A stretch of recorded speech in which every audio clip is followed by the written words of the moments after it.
All right, so good evening, and glad you are out there with us tonight. By the way, I have guests tonight. I have Chanel down there on the end, and she has a microphone if she wants to talk in a little bit. Have James in the middle, and James is here. He's going to share a story with us. Now, I got to tell you before we get started, there are a couple of things that you need to know. One is I had a piece of equipment replaced, and I think I have it set up correctly, but maybe not.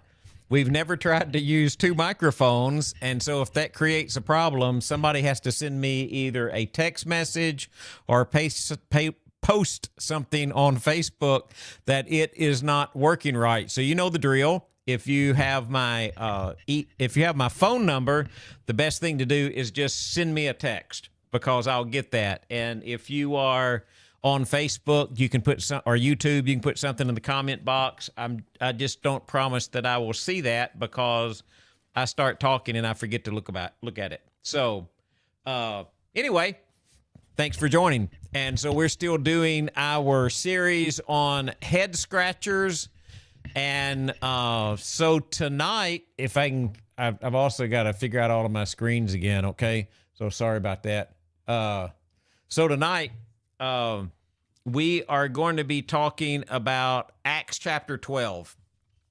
And I want to set the scene, talk a little bit about the text, and then James and Chanel, y'all can talk whenever you want.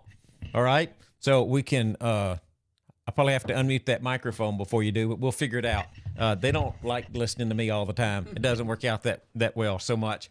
So Acts chapter 12. It's a really cool story. Peter's in prison. King Herod has arrested some people who belong to the church. He has put James, the brother of John, to death. It says with the sword. Probably means I don't really know, it killed him with a sword, right? I always thought that maybe he cut his head off, but I don't know if that's true or not. They usually said when they cut the head off. Yeah. Probably just stabbed him. I don't know. I bet he beheaded him.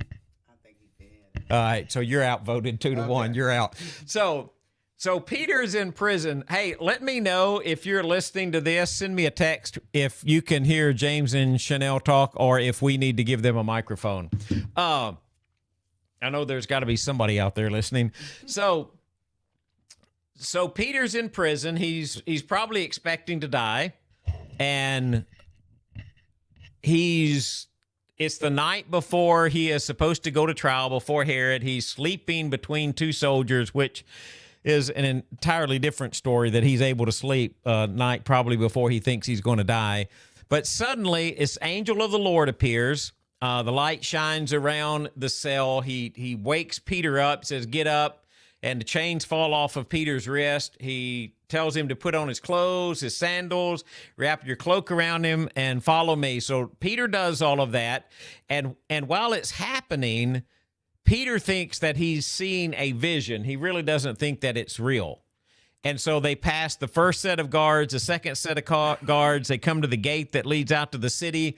The gate opens by itself, which that had to be really cool. I hope you're envisioning this in your head. They walk the length of one street, and then suddenly the angel disappears. The angel leaves him. And Peter, it says he came to himself, so he began to think, I know that God rescued me, and so he decides that he is going to go to the house of John Mark's mother.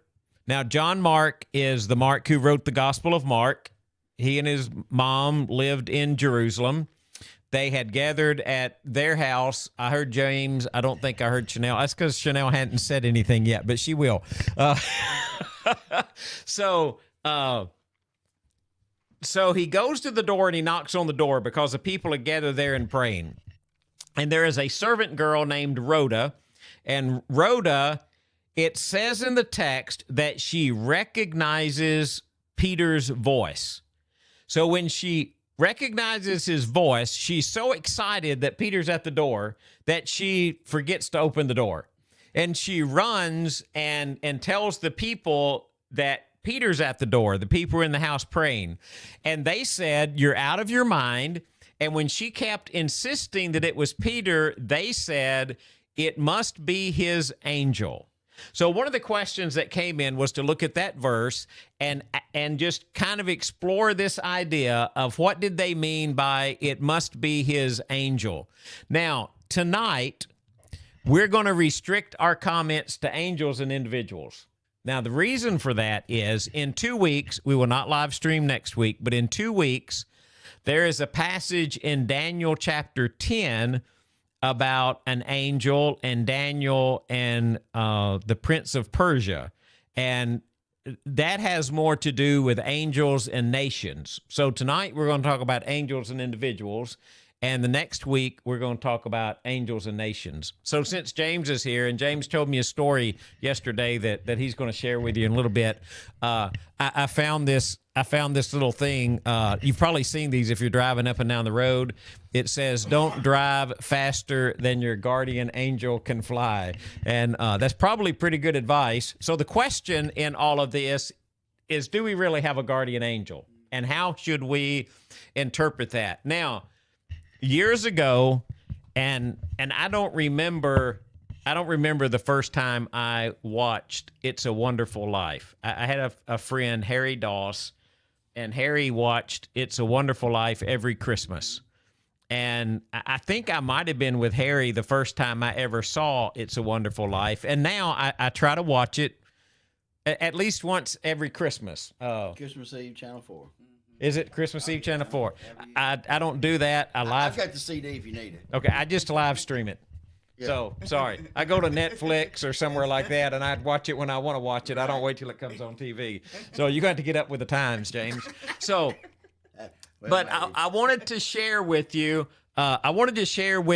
a clip from that, but I need to mute my microphone so I don't think you'll hear an echo in it. So, going to watch a movie clip, and then I'll be back.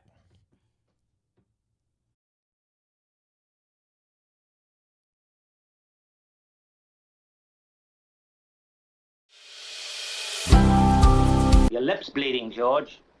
Yeah. I got a bust in the jaw in answer to a prayer a little bit ago. Oh, no, George. I'm the answer to your prayer. That's why I was sent down here. How'd you know my name? Oh, I know all about you. I've watched you grow up from a little boy. What are you, a mind reader or something? Well, who are you then? Clarence Oddbody, AS2. Oddbody. AS2. What's that AS2? Angel, second class.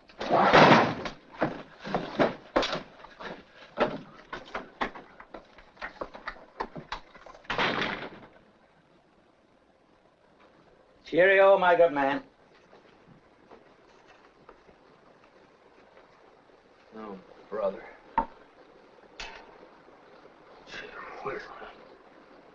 I wonder what Martini put in those drinks. Hey, what's with you? What'd you say just a minute ago? Why'd you want to save me? That's what I was sent down for. I'm your guardian angel. I wouldn't be a bit surprised. Ridiculous of you to think of killing yourself for money. $8,000. Yeah, now just things like that. Now, how do you know that? I told you I'm your guardian angel. I know everything about you. Well, you look about like the kind of an angel I'd get.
Sorry about that. Y'all heard nothing of what I just said because the mic was off. Okay, so let's go back. We're going to do this again, Chanel. Okay. So was this Peter's guardian angel? Some people think it was Peter's guardian angel, and some people think it was his spirit, that it was spirit after he died, but the text uses the word angel. It doesn't use the word spirit. So I had a third possibility in there. I forgot what that was. But anyway, the word guardian angel, since my mic was off, I need to repeat that. That never occurs in the Bible. There's never a phrase in the Bible that says it's your guardian angel. Yes. It's not off now. You can hear me now. You just got to wait till it gets caught up. All right. Bye.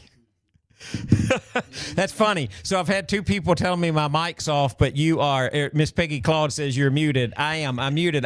But you're 2 minutes behind, so I'm not muted now, but you can't hear me yet because I'm not unmuted yet. That's funny. So the term guardian angel never occurs in the Bible, so it never says in there anywhere you have a guardian angel. So here's a couple of questions I have. So if it was Peter's guardian angel, right, that got him out of prison, if he had a guardian angel, and the guardian angel got him out of prison, then why did he leave him? Because as soon as they got out of the prison, the angel left. And so, and if it was Peter's guardian angel, then why didn't the same angel deliver him from prison? See, like, why would he have left and then come back? So anyway, I'm not sure about all of that. But there is one other thing about the text. And we're not going to get too complicated with this. And make sure that you can hear me again. Somebody can send me a thumbs up in a minute when you can hear me. The word angel that we use in the text is also the word that we translate messenger. And they're exactly the same word. So the thing that determines that would be context. So like if you go to a Bible word study for the word angel, and we'll pull that up real quick and I'll show it, get it here so you could see it, I think. All right. So if you look at the times the word is translated angel, it's translated angel 168 out of 175 times. So usually we translate that word angel, but it can mean messenger. And by the way, that means we translate it angel 96% of the time in the New Testament. We translate that word angel. But 6 times we translate it messenger.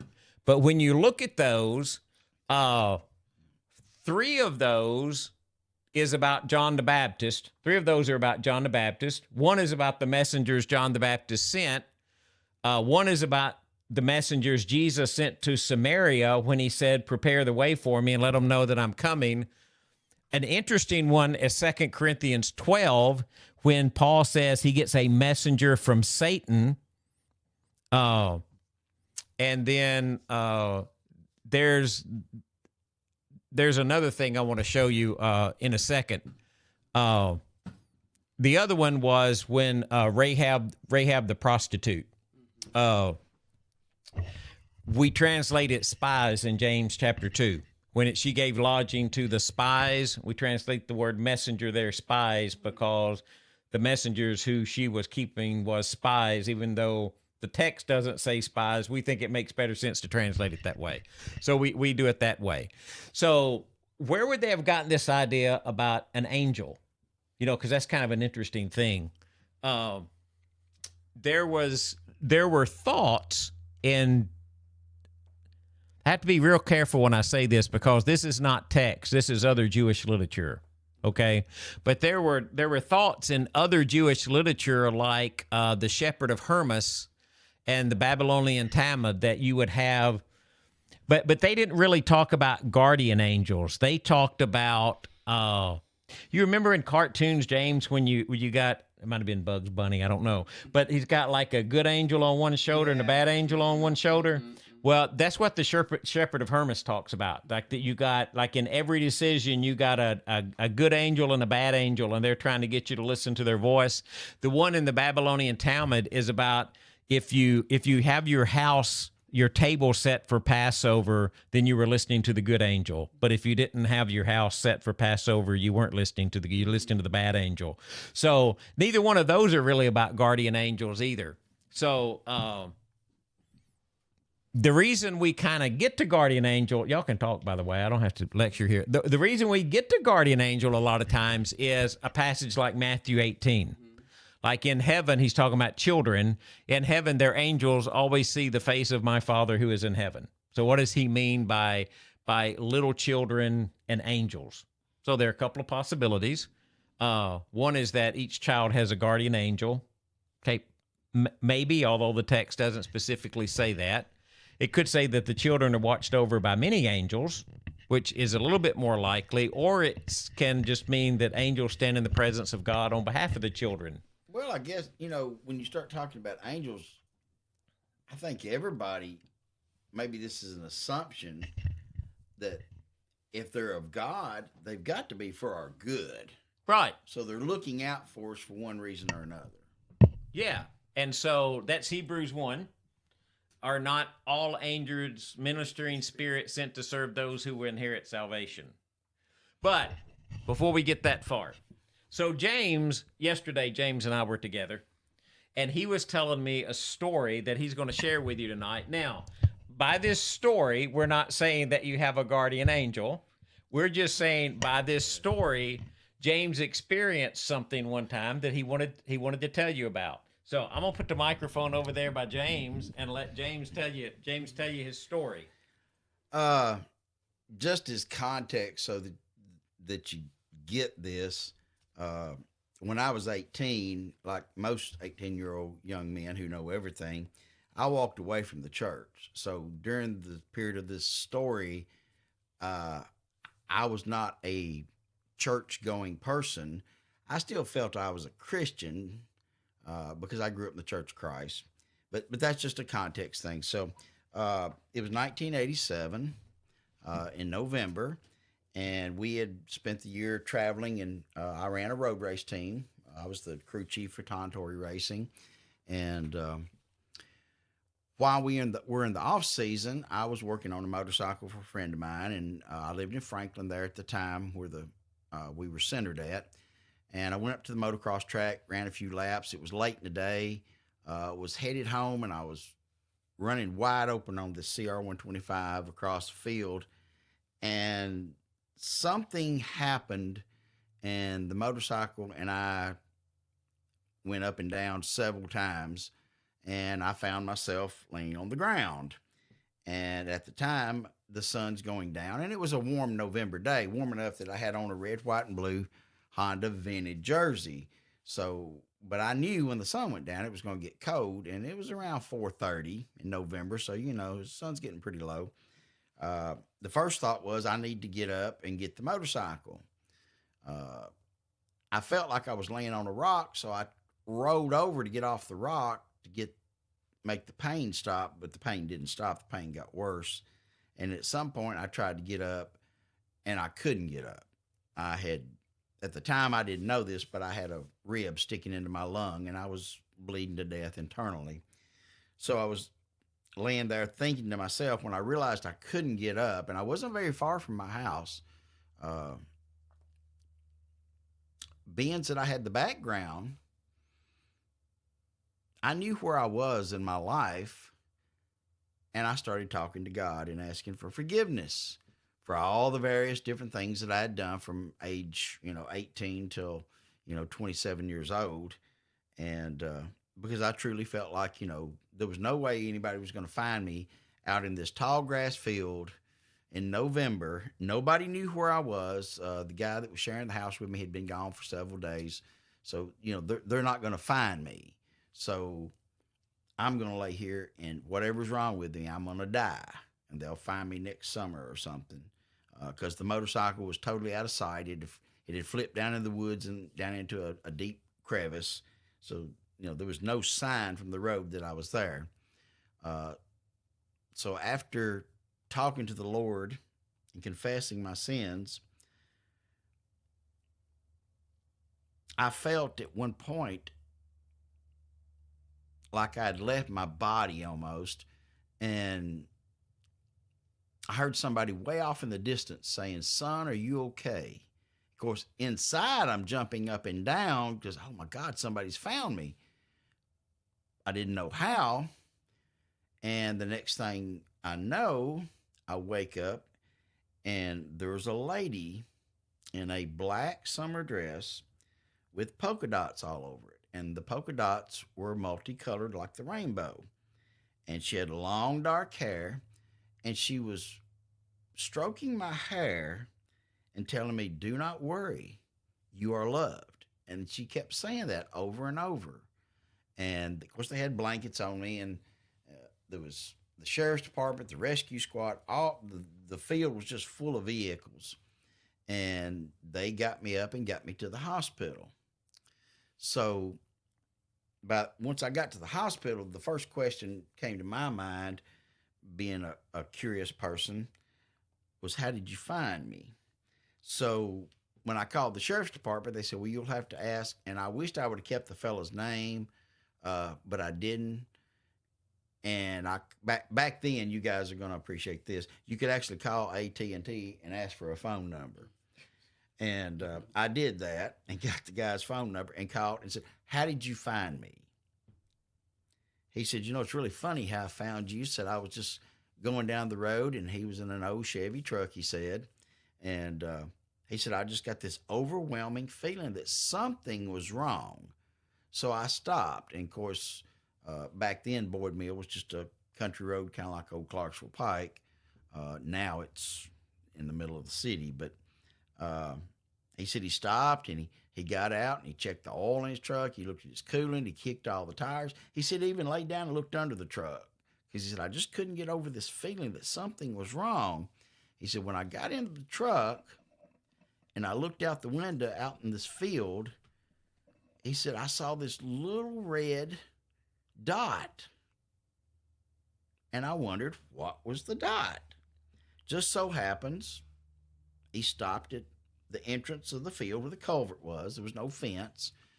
And he just started pulling out in the field. And he said, "I had to cut my headlights on because it was starting to get pretty dark."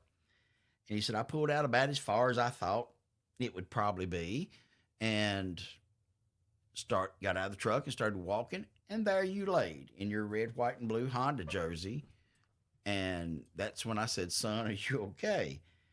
And here we are. He said, "They got you to the hospital and you're good." And so God was trying to get my attention. And I had died the year before in another racing accident, but that's a whole nother story. But God was trying his best to get my attention. And if he hits you with a small stick, then he's going to hit you with a baseball bat. And with me, it kind of took a telephone pole, I think, to get my attention. But after he told me all this, I really got to thinking about it.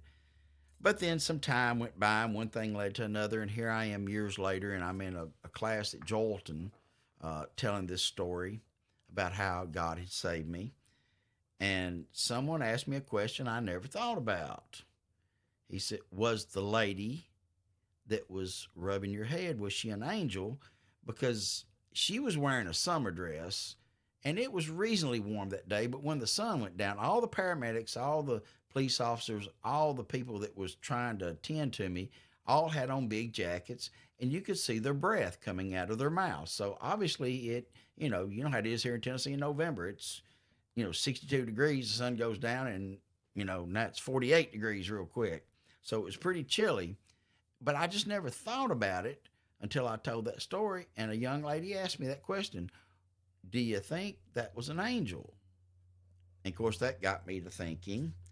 And I always felt like my grandfather died when I was 16, and I always felt like my grandfather looked out after me. So me personally, yes, I believe in angels. Now that I've got older and I've looked back on the story, I think that was an angel that was attending to me, because Either that or she was a very warm-blooded woman, and she wasn't very old. She was probably, I mean, I'm saying from looks, probably 30. She was pretty. Like I said, had long hair, but that she never said anything else to me. She never asked me my name. She just kept rubbing my hair, which back then I had long ponytail, and she just kept rubbing my hair and saying, "Don't worry, you're loved." And that's all she kept saying to me. Because honestly, I shouldn't be here. But God saved me. Yeah. And he used. Now, what you were saying a while ago, why did angels disappear? I've often thought that angels are looking out after us, but we don't see them. They're on a different plane of existence. Yeah. When they come to us, when we need to see them, they make themselves known to us. Yeah. But the rest of the time, they're still there. Right. I believe they're still there all the time. They look out for us. Yeah, I don't think they I believe in angels, obviously. And even the text, the one that you have on the screen there, it says, "Are not all angels ministering spirits sent to serve those who will inherit salvation?" I mean, they're created by God to serve God and also to come serve us. So, I don't know how you feel about James' stories. It gives me chill bumps. Now, whether that was an angel or whether he was hallucinating, I told James, I said, the thing about both of those stories, maybe what God was trying to tell him was to stay off of a motorcycle. I'm not sure. But he's not sure that was the message. But I think maybe that was the message. But I wouldn't know you. Yeah. But I don't know if it was or if it wasn't, or what you saw or what you didn't saw. I'm definitely not going to argue with you about it, right? I mean, you saw what you saw and you experienced what you experienced. But, instead of, I think when you think about angels, and you think, what are angels? So they're created beings. They're created to do God's will. We call them, I think, cherubim, seraphim, the living creatures that were around the throne. You have Michael, who is mentioned by name. You have Gabriel, who's mentioned by name. They appear at Jesus' birth. They're at the temptation. The angels came and ministered to him. The angel strengthened him at Gethsemane. Announced his resurrection, because I think the two young men in the tomb were angels. I mean, I think that's who they were. So it's not like, and I don't think human beings die and become angels. I think those are two different sets of creation. So they're very distinct creatures, and they've come to minister to those who are going to inherit salvation. So this is kind of what I think. Now, again, this is just what I think, right? So it's okay if you're listening and you disagree with what I think. That's okay too, even if James and Chanel do. I don't know that you have one guardian angel. I think you have myriads and thousands upon thousands of angels who are watching over God's work and God's creation. So if your guardian angel's busy, you're still okay. I got another one. If your angel can't, it's not like, if you outrun your angel on your motorcycle, there's another one waiting on you. Okay. Yeah. I like that. Or not like It's a Wonderful Life with Clarence. And George his name was George, wasn't it? George Clarence Bailey. Bailey. Clarence was the angel. Yeah, every time a bell rings, angel gets his wings. That. Yeah, I like that. But I don't think it's like you have just one angel watching over you. But I do think that God uses angels to accomplish His will. Now, when we talk about that, and we don't want to get off on this because I try to keep this at 30 minutes and it's 29. A lot of people like that. We talked about this yesterday. They like the concept of good angels. They just don't like the concept of the demons. Don't want the not going to devil. go too far down in that. But I mean, even the Spirit who helps us in our weakness, So I think the idea of guardian angel falls. I think it's appealing in some ways, but I think it falls really short of the greatness of what God is doing. It's the hope of a human being. Yeah. All angels serve all of God's people collectively. Well, even the story when Jesus was in the wilderness and he was fasting, and how the devil was telling him that, cast yourself down and a legion of angels, because that they'll come for you, right? So as you were saying, how we have not just one that protects us, there are many. So that we have them all the time surrounding us, and no, we don't see them, but I think they are powerful, and they protect us, and in times where you're near death, and even Peter was near death during this time, right? He was actually going to be crucified the next day. So it was like, yeah. So I definitely believe we have angels. Well, 100%. That's a whole different topic, and one that I don't know a whole lot about, but I've really tried to know about. I just don't think there's enough text in there to know a lot about it. Right. I have often wondered, and we'll talk about this one Wednesday night in class. I have often wondered, like, at moments near death, what people are actually, what their eyes are open to seeing. Just different things that I've heard. Again, we don't want to get off on that. We'll save that for another class. But I just think the idea here is far greater than just a single guardian angel. He commands thousands and thousands of angels to do his will. And ultimately, your protection is not in the angel. Ultimately, your protection is in the God who created the angel. God. So don't elevate the angel to a spot that the angel is not supposed to be elevated to. An angel is just a ministering spirit. That's right. And so the word that we translate angel in the New Testament simply means a messenger. Like outside of the New Testament, it would be used of a messenger that you send somewhere to deliver a message. So God uses them to deliver messages. You've often heard people say you never know when you're entertaining angels. So I've always felt like angels can be here indwelling in a human body. Yeah. Well, you got good scriptural evidence for that. I mean, you got like Abraham is at his tent, and one of those is absolutely God. But he doesn't. He just recognizes three visitors. I don't know in the story where he recognizes God as being God, because when he first sees them, they're just three people that he entertains and brings them into his tent. So they take the form of a human being in that. Even Lot, they were in the story of Lot. There were angels that came, right? And when the men were trying to, Same so two guys that left Abraham's tent went down to Sodom and Gomorrah, and then you got Jacob who wrestles with an angel. I mean, he's got to look something like a human, and he's wrestling this guy all night, right? So, and then that, and then the passage that you're talking about, you look at that, and that's one of those, James, that there's this just little question mark in my head, like some have entertained angels. So does he mean that some have entertained supernatural beings? Or is that one of the places the word is used in a way that some have entertained people who were messengers of the gospel, but they didn't know that they were messengers of the gospel? Right. So that's one of the ones I'm a little bit on the fence about, if whether it's that the supernatural angel or the messenger kind of person, right? And whichever one you maybe there's think different of levels, that, or maybe it means both, But anyway, hey, next 2 weeks. I'm sorry, no live stream next week. Don't forget that, okay?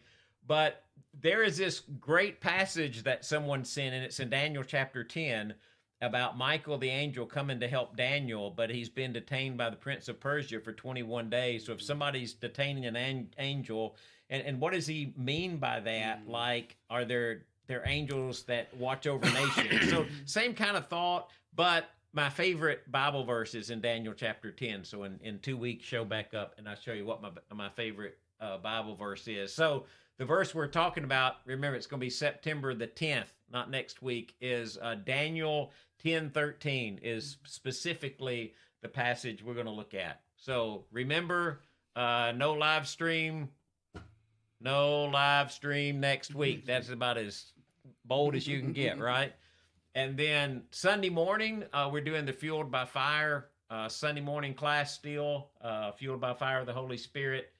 Going to have a guest teacher. Ray Fuson's going to teach that class this week. Also having a special worship service Sunday morning. It's fifth Sunday family worship. We've been doing family worships on the fifth Sunday, so looking forward to that too. So, hey, you guys want to talk about something else? Got any closing thoughts, ideas? Hey, if y'all want to be a guest sometime, I would love to start having guests, so people start showing up, sitting at the desk with me and talking. So this was fun. I liked it. Yeah. Chanel says it's fun. She's coming back. James, he's not so sure. I'll always come back with your request. Right. Cool. Hey, thanks for joining tonight. Thanks for popping in and watching the class. I know some of you watch it live, some of you watch it as it replays. This was a totally new setup. I'm not sure about. We'll have to iron all of the kinks out about can you hear everybody, or do we need multiple microphones, and how all of that needs to work. Wait a minute, I got a comment. If the parable of the rich man and Lazarus, Jesus said Lazarus died and the angels carried him to Abraham's side. Yeah, that is also, I would like to do that parable before I finish this class on head scratchers. That has been one that has always been a head scratcher to me, because it doesn't say it's a parable, but it reads like a parable. It's like, so is the rich man and Lazarus a parable, or is it a real event? Yeah. So we are going to talk about that on one Wednesday night, past September the 10th, right? Because we got September the 10th going. But that's an excellent point, Jackie. That Lazarus died and the angels carried him to Abraham's side. So you wonder. I'll save some of these comments to the class we do. It reads like a factual story. I'll save some of those comments, but just things that I've heard people say through the years at different times just makes me wonder what people can actually see. So we'll talk about that one night, maybe. All right. Thanks for joining in. Wave bye. Good to see all of you guys. We can't see you, but you can see us. So that's when do I get my check? And James wants to get paid, but he's not getting any. Lord. Yeah, he's not getting any money. He's out of luck. It's not going to work that way. Good night. See y'all later. This is nice.